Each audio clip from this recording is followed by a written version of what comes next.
ورحمة الله وبركاته. نحمده ونصلي على رسوله الكريم، أما بعد فقد قال الله تعالى في القرآن العظيم وفي الفرقان المجيد: أعوذ بالله من الشيطان الرجيم، بسم الله الرحمن الرحيم. يا أيها الناس اتقوا ربكم الذي خلقكم من نفس واحدة وخلق منها زوجها وبث منهما رجالا كثيرا ونساء واتقوا الله الذي تساءلون به والأرحام إن الله كان عليكم رقيبا. صدق الله مولانا العظيم. அளவற்ற அருளாளனும் நிகரற்ற அன்புடையவனுமாகிய எல்லாம் அல்ல அல்லாஹு தஆலாவின் திருநாமம் போற்றி துவங்குகின்றேன்.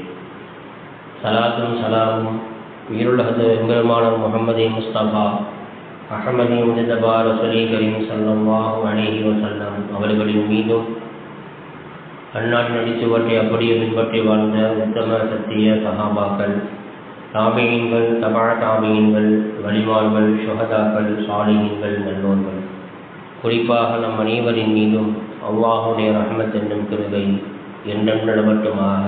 ஆமீன். கனிமிக்க அல்லாஹ்வினுடைய அன்பர்களே, மேலான பெரியார்களே, சகோதரர்களே, சகோதரிகளே, தாய்மார்களே, அல்லாஹ் சுப்ஹானஹு வ தஆலா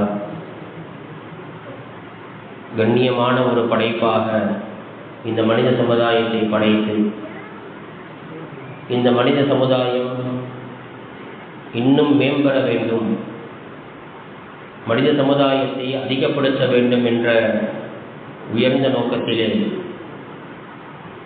அல்லாஹ் சுப்ஹானஹு வ தஆலா திருமணம் என்னும் ஒரு பந்தத்தை அல்லாஹ் ஏற்படுத்தி இருக்கின்றான். ஹஜ்ரத் ஆதம் அலைஹிஸ்ஸலாத்து வஸ்ஸலாம் அவர்கள் முதல் பெருமானார் ஸல்லல்லாஹு அலைஹி வஸல்லம் அவர்கள் வரை ஒரு சில நபிமார்களை தவிர மற்ற அனைத்து நபிமார்களும் நிக்காஹ் செய்திருக்கிறார்கள், திருமணம் முடித்திருக்கிறார்கள் என்பதாக ஹதீஸிலே நாம் பார்க்க முடிகிறது. நபிகள் நாயகம் ஸல்லல்லாஹு அலைஹி வஸல்லம் அவர்கள் ஹதீஸிலே சொல்வார்கள், 3 விஷயங்களை நீங்கள் தீவிரப்படுத்துங்கள், அதை உடனடியாக நீங்கள் செய்து முடியுங்கள் என்பதாக சொல்வார்கள். அதில் முதலாவது தொழுகை. தொழுகையுடைய நேரம் வந்தவுடன் ஆரம்ப நேரத்திலேயே அந்த தொழுகையை நாம் தொழுது விட வேண்டும். இரண்டாவது ஜனாசாவை அடக்கம் செய்தல். எப்பொழுது ஜனாசா குளிப்பாட்டப்பட்டு விட்டதோ அதை உடனடியாக அடக்கம் செய்வதிலே நீங்கள் அதிலே தீவிரத்தை நீங்கள் காட்டுங்கள் என்பதாக சொன்னார். மூன்றாவதாக சொல்லும் பொழுது, எந்த மாப்பிள்ளைக்கோ அல்லது பெண்ணுக்கோ சரியான ஜோடி அமைந்துவிட்டது என்று சொன்னால் திருமணத்தை நடத்துவதிலே நீங்கள் அதில் தீவிரத்தை நீங்கள் காட்டுங்கள். ரொம்ப நீண்ட காலமாக நாம் எடுத்துக்கொள்ளக்கூடாது. எப்பொழுது ஜோடிகள் சரியாக அமைந்து விட்டதோ, திருமணம் நிச்சயிக்கப்பட்டு விட்டதோ, அந்த திருமணத்தை மிகவும் விரைவாக எவ்வளவு துரிதமாக செய்ய முடியுமோ அவ்வளவு துரிதமாக நீங்கள் செய்யுங்கள் என்பதாக ஸல்லல்லாஹு அலைஹி வஸல்லம் அவர்கள் இந்த 3 விஷயத்தை நீங்கள் தீவிரமாக செய்ய வேண்டும் என்பதாக நமக்கு எடுத்து சொல்கிறார்கள். அதில் மிக முக்கியமானது திருமணம் என்று சொல்லக்கூடிய நிக்காஹ்.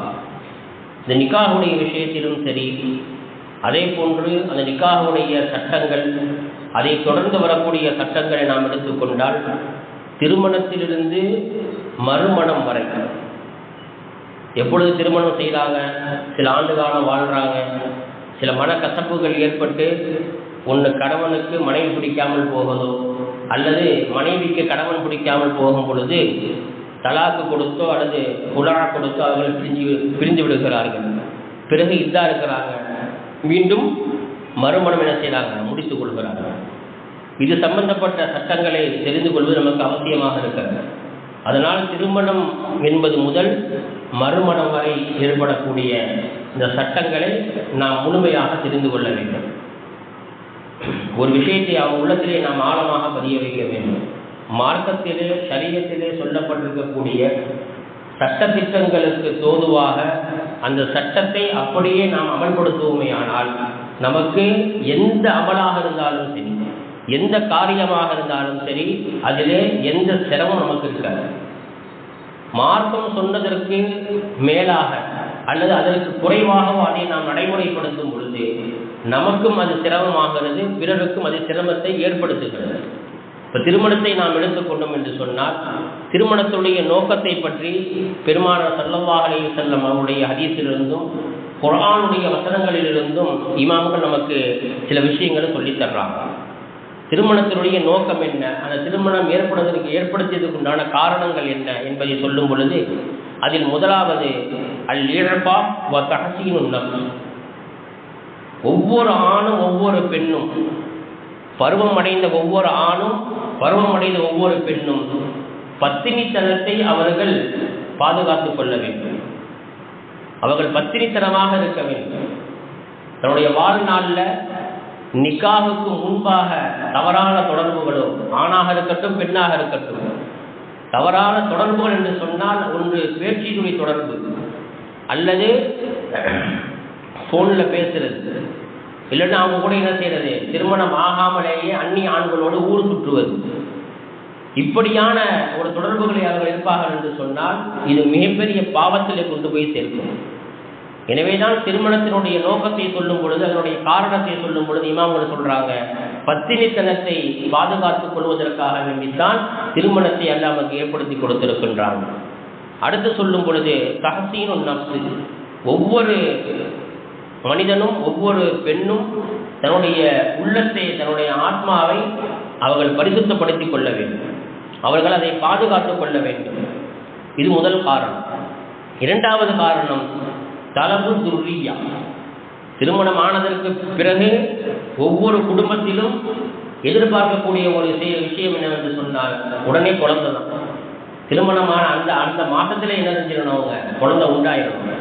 உண்டாகி அதை ஒரு வருஷத்துல குழந்தை பிறந்துருச்சுன்னா வீட்டில் எந்த குழப்பமும் இருக்காது. மாதங்கள் கடக்குது, வருடங்கள் கடக்குதுன்னு வைங்க, அப்போ பிரச்சனை ஆட்டோமேட்டிக்காக உருவாக ஆரம்பிச்சிடும். அது யார் மேலே தப்பு இருக்குது, யார் மேலே குற்றம் இருக்குது, அவருக்கு மாப்பிள்ளைக்கு ஆண்மை இருக்கா இல்லையா, இவங்களுக்கு கர்ப்பம் உண்டாகக்கூடிய அதாவது நிலைப்பாடு இருக்குதா இல்லையா, அதை பற்றிலாம் நம்ம சிந்திக்கிறதே கிடையாது. ஒரு விஷயத்தை நம்ம உள்ளத்தில் ஆழமாக பதிய வைக்கணும். குழந்தையை கொடுப்பதும் அல்லாதான், குழந்தையை கொடுக்காமல் இருப்பதும் அல்லாதான். இது முதல்ல உள்ளத்தில் ஆழமாக பதியும். நம்முடைய நம்பிக்கை அதுதான். குர்ஆனே சொல்லுது, அல்லாஹ் சுப்ஹானஹு வ தஆலா குர்ஆனில் சொல்றான், சிலருக்கு நாம் ஆண் குழந்தைகளாக கொடுப்போம், சிலருக்கு நாம் பெண் குழந்தைகளாக நாம் கொடுப்போம், சிலருக்கு இரண்டையும் கலந்து நம்ம கொடுப்போம். இப்போ சில குடும்பத்தில் நம்ம பார்த்தோம்னா, சில பேருக்கு ஆம்பளை பிள்ளையா இருப்பாங்க, 4-5 பிள்ளை பெற்றெடுத்து இருப்பாங்க, எல்லாமே ஆம்பளை பிள்ளையா இருக்கும். சில குடும்பத்தில் பார்த்தோம்னா எல்லாம் பொம்பளை பிள்ளையா இருப்பாங்க. சில குடும்பத்தில் பார்த்தோம்னா ரெட்டை குழந்தையா பிறக்கும், ஆண் ஒன்று பொண்ணு ஒன்று, 3 ரெட்டை குழந்தையா பிறக்கும், ஆண் ஒன்று பொண்ணு ஒன்று. அல்லாஹ் தான் கொடுக்குறோம். அடுத்து அல்லாஹ் சொல்றான், சில பெண்களை நாம் மலடிகளாக நாம் ஆக்கி விடுவோம், அவளுக்கு குழந்தை பேரு இருக்காது. அப்போ குழந்தையை கொடுப்பதும் குழந்தையை எடுத்துக்கொள்வதும் குழந்தையை கொடுக்காமல் இருப்பதும் அது அல்லாஹ்வுடைய கையில் இருக்கு. இது முதல்ல உள்ளத்தில் நம்ம ஆழமாக பதிய வைக்கணும். திருமணம் ஆனதுக்கு பின்னால் அந்த மாதமே குழந்தை உண்டாயிரணும், வருஷம் பிறந்தாலும் குழந்தை பிறந்துடணும், இந்த எண்ணமே நமக்கு இருக்கக்கூடாது. அல்லாஹ் எப்போதும் நாடுகின்றானோ அந்த தம்பதிகளுக்கு அல்லாஹ் குழந்தையை கொடுப்பான். அது ஆண் குழந்தையோ பெண் குழந்தையோ. சில பேருக்கு குழந்தை உண்டான உடனே, குழந்தை உண்டானதுக்கு பின்னால் என்ன செய்யும், சில பிரச்சனைகள் உண்டாகும். இல்லை ஆம்பளை பிள்ளை தான் பிறக்கும், இல்லை பொம்பளை பிள்ளை பிறக்கும். உனக்கு யார் சொன்னா, உனக்கு யார் சொன்னா, நீ அல்லாவா? எந்த குழந்தை பிறந்தாலும் நமக்கு பரக்கத்து. ஆண் குழந்தையை பிறந்தாலும் நல்லதுதான், பெண் குழந்தை பிறந்தா இன்னும் பரக்கத்து. ஸல்லல்லாஹு சொன்னாங்க, பெண் குழந்தை ஒரு குடும்பத்தில் பெண் குழந்தை பிறகுதுன்னு சொன்னா அது பரக்கத்துன்னா. ஆண் குழந்தைக்கு கூட இந்த சுப செய்தி கிடையாது. ஒரு குடும்பத்தில் பெண் குழந்தை பிறகுதுன்னு சொன்னா அந்த குடும்பத்துக்கு அது பரக்கத்து.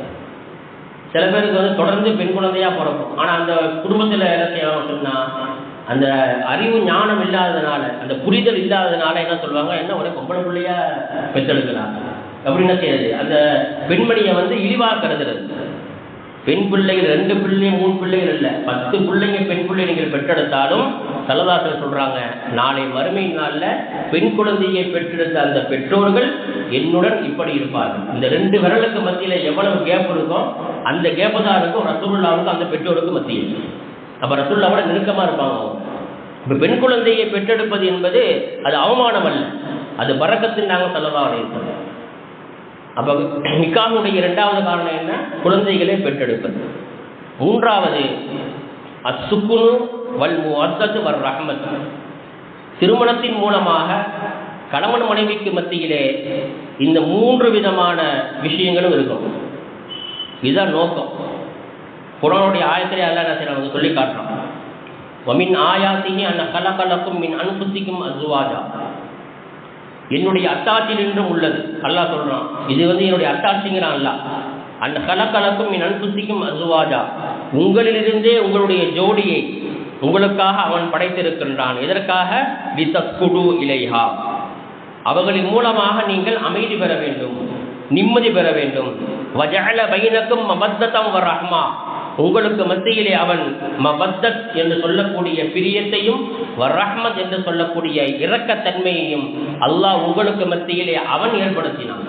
இப்போ கணவன் மனைவிக்கு மத்தியில் ஒற்றுமையாக சேர்ந்து வாழ்வதும் அவர்கள் பிரிந்து செல்வதும் அது அல்லாஹ்வுடைய கையில் இருக்கு. அவனுக்கு நசீப் இல்லைங்க இந்த பொண்ணோட சேர்ந்து வாழ்றது, அல்லது இந்த பையனோட சேர்ந்து வாழ்றது இந்த பொண்ணுக்கு நசீப் இல்லை, இல்லை இந்த பொண்ணுக்கு அந்த பையனோட சேர்ந்து வாழ்றதுக்கு நசீப் இல்லை. பிரச்சனைகளை உருவாகிட்டே இருக்குன்னு சொன்னா அல்லாஹ் சுப்ஹானஹு வ தஆலா அவங்க 2 பேரையும் பிரிக்கிறதுக்கு அல்லாஹ் நாடிட்டான்னு இருக்கும். அதை நம்ம பெருசுபடுத்தக்கூடாது. கணவன் மனைவிக்கு மத்தியில் இருக்கக்கூடிய விஷயங்கள்ல பிரச்சனைகள்னு வரும் பொழுது அது அந்த 4 செவத்துக்குள்ளதான் இருக்கணுமே தவிர அதை என்ன செய்யக்கூடாது, மற்றவர்கள்ட்ட வெளிப்படுத்தக்கூடாது. தன்னுடைய பெற்றோர்கள்ட்ட கூட சொல்லக்கூடாதுங்கிறாங்க. கணவனோ மனைவியோ, கணவன் தன் பெற்றோரிடத்துல, மனைவி தன்னுடைய பெற்றோரிடத்தில் என்ன செய்யக்கூடாது. கணவன் மனைவிக்கு இருக்கக்கூடிய பிரச்சனை அவங்களுக்குள்ளாவே பேசி தீர்த்துக்கணும். அந்த பிரச்சனையை வெளியே கொண்டு வரக்கூடாது. அப்போ உங்களுக்கு மத்தியிலே மவத்தத் என்று சொல்லக்கூடிய பிரியத்தையும் இரக்கத்தன்மையையும் அல்லாஹ் உங்களுக்கு ஏற்படுத்தி கொடுத்திருக்கின்றான். அதில் இப்னு அப்பாஸ் ரலியல்லாஹு தஆலா அவர்கள் இந்த ஆயத்திற்கு விளக்கம் சொல்லும்போது சொல்லுவாங்க, அல் மவத்தத் என்று சொன்னால் ஒரு மனிதன் தன்னுடைய மனைவியை பிரியப்படுவது. வர் ரஹ்மத் அப்படின்னு சொன்னா அந்த பெண்ணிடத்திலே அந்த பெண்ணுக்கு ஏதேனும் தீங்குகள் ஏற்படும் பொழுது அந்த தீங்கு ஏற்படாமல் அதிலிருந்து அவளை பாதுகாப்பதற்கு உண்டான ஒரு இரக்கத்தன்மையை அல்லாஹ் அவருடைய உள்ளத்திலே ஏற்படுத்துகின்றானே, அதற்குத்தான் ரஹ்மத் என்பதாக அது இப்னு அப்பாஸ் ரலியல்லாஹு தஆலா அவர்கள் சொன்ன செய்தி தஃப்சீருல் குர்துபி என்ற கிதாபில் இந்த செய்தி பதிவு செய்கிறாங்க. ஒரு ஆணுக்கு ஒரு பெண்ணின் மீது இரக்கத்தன்மையோ, கணவனுக்கு மனைவியின் மீது ஒரு ஈர்ப்புத்தன்மையோ ஒரு முஹப்பத்தோ ஏன் ஏற்படுதுன்னு சொன்னால் அதற்கு சில காரணங்களை என்ன செய்யறாங்க சொன்னா இமாம்கள் நமக்கு சொல்லி தர்றாங்க. அதற்கு சில காரணங்கள் இருக்கிறது. முதலாவது கணவன் மனைவியின் மீது ஏற்பட்டிருக்கக்கூடிய அந்த பிரியம், காதல். 2வது இரக்க குணம். 3வது அவள் மூலமாக தனக்கு ஒரு வம்சம், ஒரு வாரிசு ஏற்படுகிறது. 4வது அந்த பெண்ணுக்கு தன்னுடைய கணவனின் மூலமாக பொருளாதாரம் தேவைப்படுகிறது. 5வது 2 பேருக்கு மத்தியில் ஒரு விதமான நல்லிணக்கத்தை ஏற்படுத்தக்கூடியது. இந்த 5 விஷயங்களுக்காகத்தான் கணவன் மனைவி என்ற உறவை அல்லாஹ் சுப்ஹானஹு வ தஆலா ஏற்படுத்தி கொடுத்திருக்கிறான் என்பதாக தஃப்சீருல் இப்னு கஸீர்ல இந்த விளக்கத்தையும் இந்த ஆயத்தினுடைய கீழே எழுதுறாங்க. மத்தத்து ரஹ்மத் என்று சொல்லக்கூடிய பிரியமும் இரக்க குணமும் அல்லாஹ் அவருடைய உள்ளத்துல போடுறது. எல்லாமே அல்லாஹ் தான் என்ன செய்யறான், ஏற்படுத்தி கொடுக்கின்றான். நல்ல ஜோடி அமைவதும் சரி, கெட்ட ஜோடி அமைவதும் சரி. குர்ஆன் நமக்கு தெளிவாக இருக்கு. சூரத்து நூர்ல அல்லாஹ் சொல்லுவான், அல் ஹபீஸாத்து லில் ஹபீஸீன வல் ஹபீஸூன லில் ஹபீஸாத். கெட்ட குணம் உடையவங்களுக்கு கெட்ட குணம் உடைய பெண் தான் கிடைப்பார். அதே பரிசுத்தமான நல்ல குணமுடைய ஆணுக்கு பரிசுத்தமான நல்ல பெண்ணுடைய நல்ல குணம் உள்ள பெண்ணு தான் கிடைப்பார் என்று குர்ஆன் நமக்கு தெளிவாக சொல்லியிருக்காங்க. இப்போ நீங்கள் கணவன் மனைவியாக வாழக்கூடியவங்க சிந்திச்சு பார்க்கணும். கணவனுக்கு மனைவியின் மூலமாக அந்த அமைதியான வாழ்க்கை கிடைத்திருக்கிறதா? மனைவியின் மூலமாக கணவனுக்கு அந்த வாழ்க்கை கிடைத்திருக்கிறதா? கணவனின் மூலமாக மனைவிக்கு அந்த அமைதியான வாழ்க்கை, முகப்பத்தான வாழ்க்கை, இரக்க குணம் உள்ள வாழ்க்கை இருக்கிறதா என்று நாம் பார்க்கும் பொழுது 100% நாம் பார்த்தோம் என்று சொன்னால் இன்னைக்கு திருமணத்தினுடைய அந்த வாழ்க்கை நிறைய பேருக்கு அமைதியை தரவில்லை. அது கசப்பானதாகவே சென்று கொண்டிருக்கிறது. கணவன் மனைவி உறவு என்பது வெறும் இந்த உலகத்தில் நம்ம சேர்ந்து வாழ்ந்துட்டு 4-5 பிள்ளைங்களை பெற்றெடுத்தோம், அவங்கள படிக்க வச்சோம், அவங்களுக்கு திருமணம் முடிச்சு கொடுத்தோம், வம்சத்தை நம்ம விருத்தி ஆக்கின்றோம் அப்படிங்கிறது மட்டுமல்ல. அதுவும் ஒரு நோக்கம்தான். அதிகமான பிள்ளைகளை பெற்றெடுக்க வேண்டும். அதிகமான பிள்ளைகளை பெற்றெடுக்கக்கூடிய பெண்களில் நீங்கள் திருமணம் முடித்துக் கொள்ளுங்கள் என்பதாக ஸல்லல்லாஹு அலைஹி வஸல்லம் அவர்கள் சஹாபாக்கள் என்ன செய்திருக்கிறாங்க, ஆர்வம் ஊட்டியிருக்கிறாங்க. ரபீஆ அல் அஸ்லமி ரலியல்லாஹு தஆலா இந்த சஹாபி பெருமானார் ஸல்லல்லாஹு அலைஹி வஸல்லம் அவர்களுக்கு எப்போதுமே பாதுகாப்பாக இருப்பாங்க, அவங்களுக்கு பணியாளராக இருந்தாங்க. ரசூல் ஸல்லல்லாஹு அலைஹி வஸல்லம் என்னென்ன தேவைப்படுகிறதோ எல்லா விதமான தேவைகளையும் என்ன செய்வாங்க, பூர்த்தி செஞ்சு கொடுப்பாங்க. பெருமானார் ஸல்லல்லாஹு அலைஹி வஸல்லம் ஒரு முறை இஷா தொழுதுட்டு தன்னுடைய வீட்டுக்கு வர்றாங்க. வீட்டு உள்ளே போயிட்டாங்க. உடனே இந்த சஹாபி என்ன செஞ்சாங்கன்னா, பெருமானார் ஸல்லல்லாஹு அலைஹி வஸல்லம் வீட்டு வாசப்படியிலே உட்காந்துக்கிட்டாங்க. ரசூல் ஸல்லல்லாஹு அலைஹி வஸல்லம் தேவைப்பட்டா கூப்பிடுவாங்க, நம்ம போவோம் அப்படின்னு. திடீர்னு ரசூல் ஸல்லல்லாஹு அலைஹி வஸல்லம் செஞ்சாங்க, வீட்டை விட்டு வெளியே வந்து அந்த சஹாபியை பார்த்து சொன்னாங்க, ரபியாவை நீங்கள் திருமணம் முடிச்சுக்கோங்க அப்படின்ட்டாங்க. உடனே ரபியா ரலியல்லாஹு தஆலா சொன்னாங்க, யா ரசூலல்லாஹ், நான் பார்த்து கொண்டிருக்கக்கூடிய இந்த வேலை, அதாவது பெருமானார் ஸல்லல்லாஹு அலைஹி வஸல்லுக்கு கிதுபை செஞ்சுட்டு இருக்கிறேன், உங்களுக்கு நான் பணிவிடை செஞ்சுட்டு இருக்கிறேன்.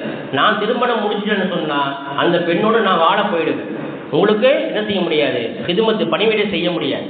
அப்போ நான் திருமணம் செஞ்சுக்கிட்டேன்னு சொன்னால் என்னுடைய வேலைக்கும் திருமணத்துக்கும் எந்த சம்மந்தமும் இல்லை, அதனால் திருமணம் செய்யலை அப்படின்னா.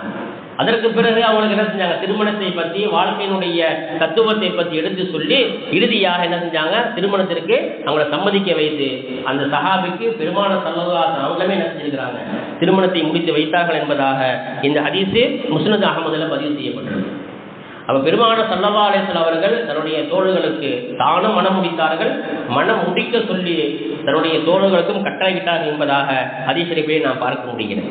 இப்போ கண்ணியமிக்க அல்லாஹ் நல்லடியார்களே, மூன்றாவது காரணம் கணவன் மனைவிக்கு மத்தியிலே அன்பும் அரவணைப்பும் இரக்க குணமும் ரெண்டு பேருக்கு மத்தியிலும் ஏற்பட வேண்டும்.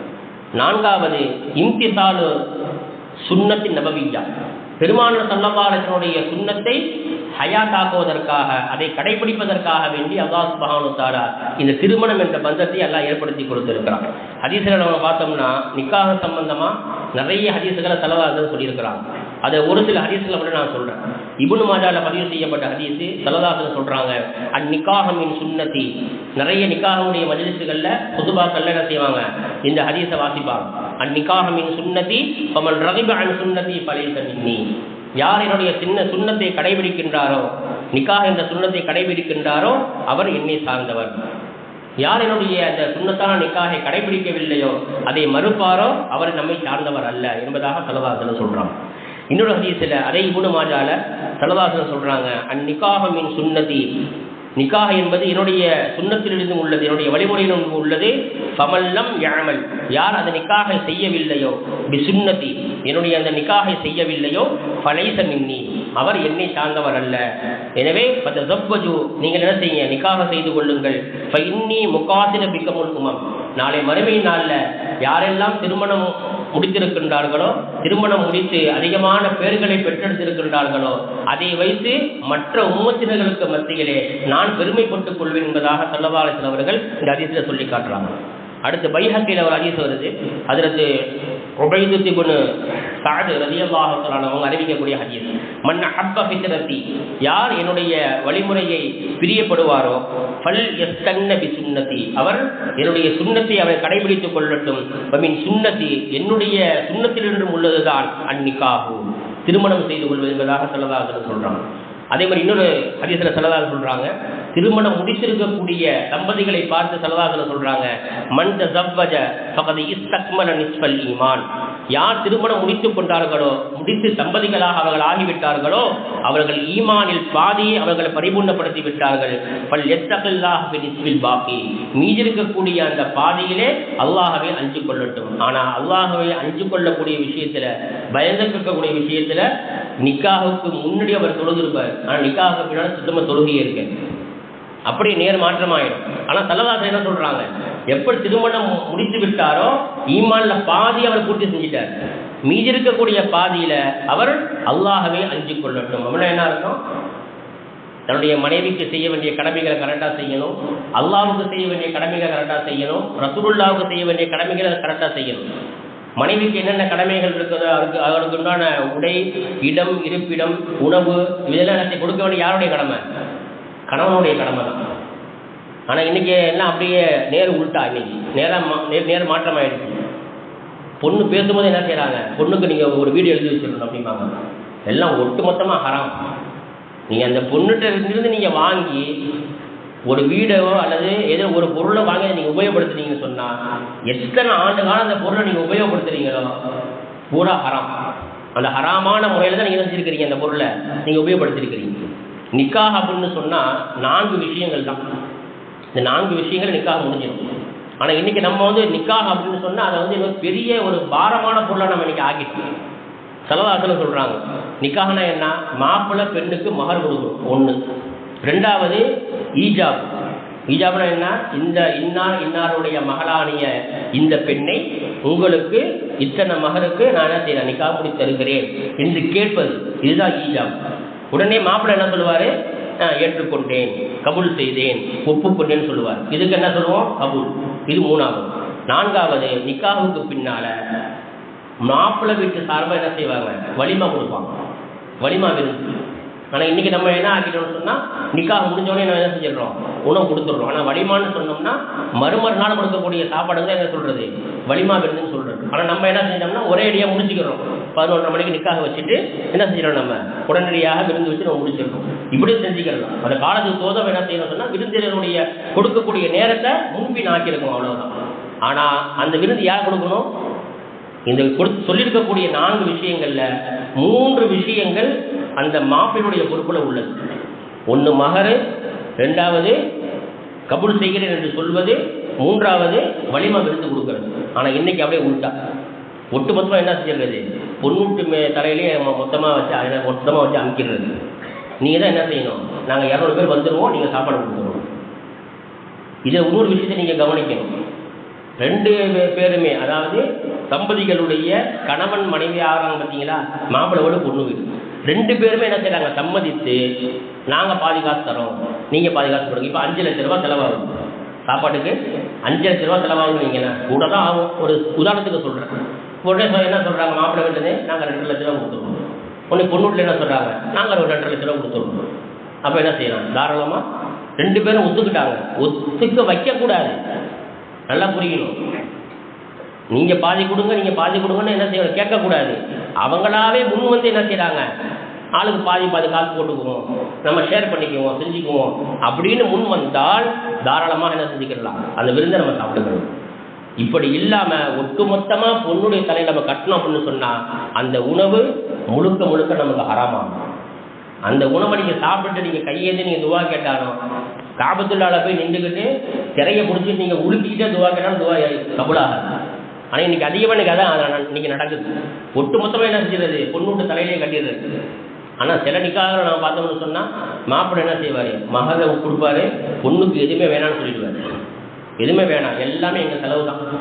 அந்த நிக்காக இருக்குது பார்த்தீங்களா, பரக்கத்தான நிக்காக. ஸல்லல்லாஹு சொல்கிறாங்க, எந்த நிக்காகில் செலவினங்கள் குறைவாக இருக்குமோ, குறைந்த செலவினத்தில் செய்யக்கூடிய நிக்காக இருக்குது, அதுதான் பரக்கத்தான நிக்கா. அதில் பரக்கத்து அதிகமாக இருக்குன்னு சொன்னாங்க ஸல்லல்லாஹு. இன்றைக்கி நம்ம பரக்கத்துடைய வாசலை பூரா நீங்கள் வந்து பூட்டிட்டு அல்லாட்ட என்ன செய்யலாம்? பரக்கத்தை கேட்குறோம். கல்யாணத்துக்கு போகிறவங்க என்ன செய்வாங்க? மணமக்களை வாழ்த்தி துவா ஓதுவாங்க, பாரக்கல்லாஹு லக்குமா பாரக அலைக்குமா வஜமா பைனகுமா பில் கைர். ஆனால் கல்யாணம் எங்கே நடக்கும்? பெரிய ஹோட்டல், 5 ஸ்டார் ஹோட்டல் நடக்கும் கல்யாணம். கிட்டத்தட்ட 1.5 கோடி ரூபா செலவு, அல்லது 2 கோடி ரூபா செலவு.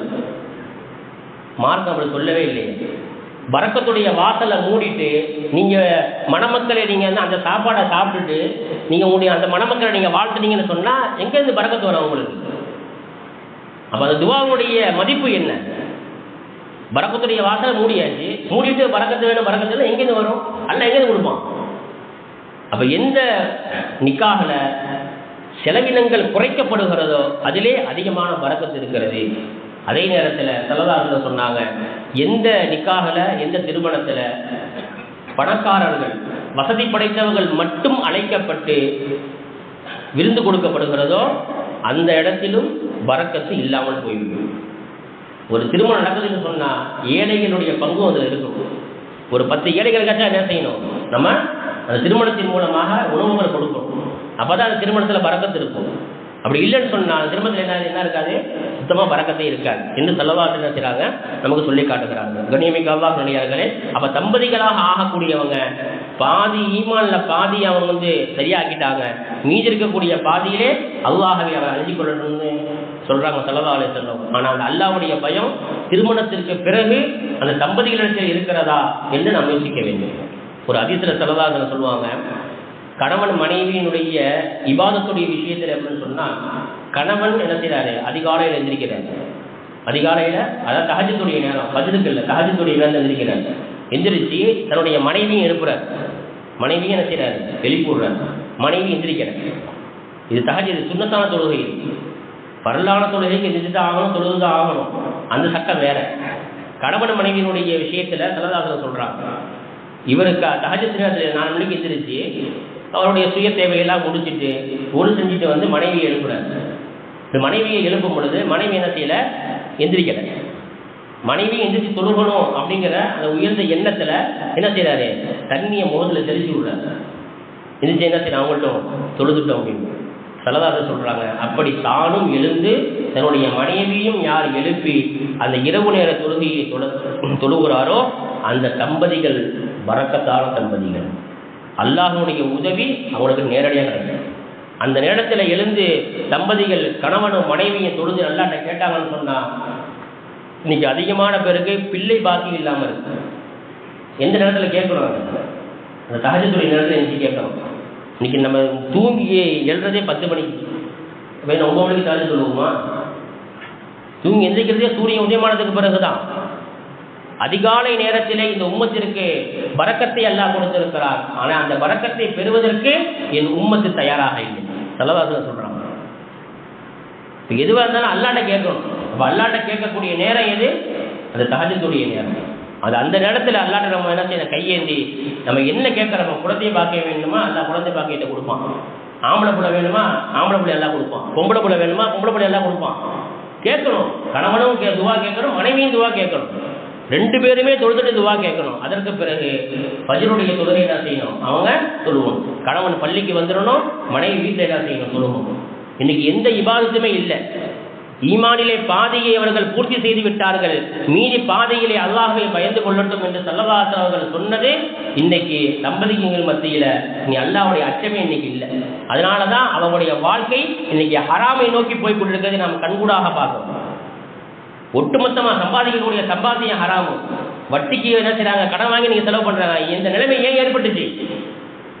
ஸல்லல்லாஹு சொல்றாங்க, திருமணம் என்ற அந்த சுன்னத்தை அவர் பரிபூர்ணப்படுத்தி விட்டால் ஈமானிலே பாதி முடிந்து விட்டது. மீதிருக்கக்கூடிய பாதையிலே என்னை அவர் பயந்து கொள்ளட்டும், அவருக்கு என்ன வேணுமோ நான் தரங்கிறான்ல.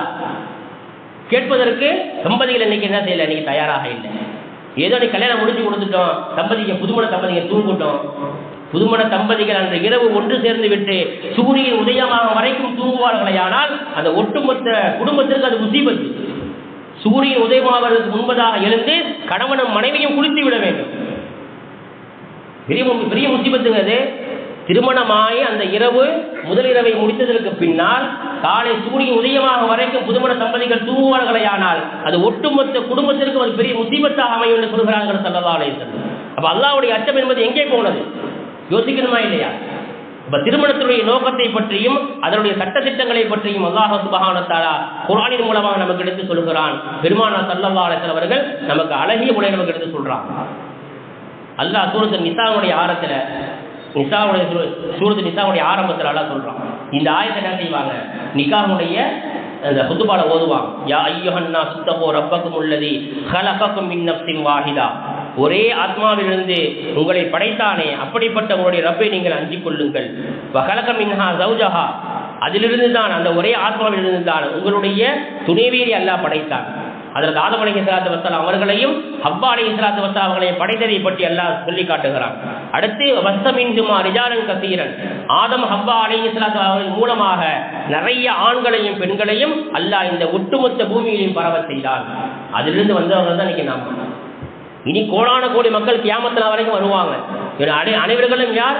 அந்த முதல் மனிதர் அதற்கு ஆதம் அலைஹிஸ்ஸலாத்து வஸ்ஸலாம், ஹவ்வா அலைஹிஸ்ஸலாத்து வஸ்ஸலாம், அந்த தம்பதிகளிலிருந்து வந்தவர்கள் தான் கியாமத் நாள் வரைக்கும் வரக்கூடிய அந்த அனைத்து தம்பதிகள். அப்ப அனைவரும் என்ன செய்யணும், திருமணம் ஆனதற்கு பின்னால் அல்லாஹ்வுடைய அச்சம் உள்ளத்திலே அதிகமாக ஆக வேண்டும். அல்லாஹ் சுப்ஹானஹு வ தஆலா இந்த திருமணத்தின் மூலமாக ஏற்படக்கூடிய எல்லா விதமான நலவுகளும் எல்லா விதமான ஹைரும் பரகாத்துகளையும் நம்முடைய பிச்சரங்களுக்கு அல்லாஹ் தந்தல் புரிவானாக. மேலும் இந்த திருமணத்தை பற்றி உண்டான சட்டங்களை முழுமையாக நாம் விளங்கி அதன்படி நாம் அமல் செய்வதற்கு நமக்கு தௌஃபீக் செய்வானாக.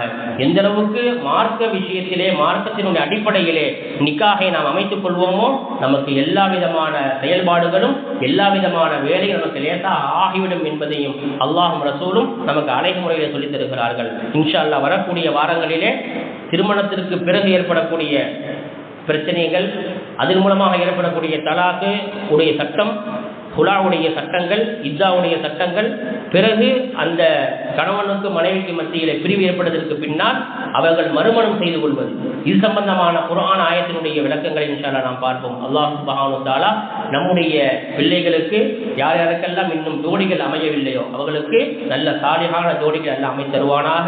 அவர்களுடைய வாழ்க்கையை அல்லாஹ் உயர்தரமான வாழ்க்கையாக நபிமார்கள் எப்படி வாழ்ந்தார்களோ, பெருமானார் ஸல்லல்லாஹு அலைஹி வஸல்லம் அவர்கள் தன்னுடைய 11 மனைவிமார்களோடு எப்படி இணக்கமாக சந்தோஷமாக வாழ்ந்து காட்டினார்களோ அதே போன்ற ஒரு உயர்தரமான வாழ்க்கையை நம்முடைய பிள்ளைகளும் நம்முடைய தம்பதிகளும் வாழ்வதற்குண்டான உயர்ந்த பாக்கியத்தை நமக்கு அல்லாஹ் தந்தல் புரிவானாக.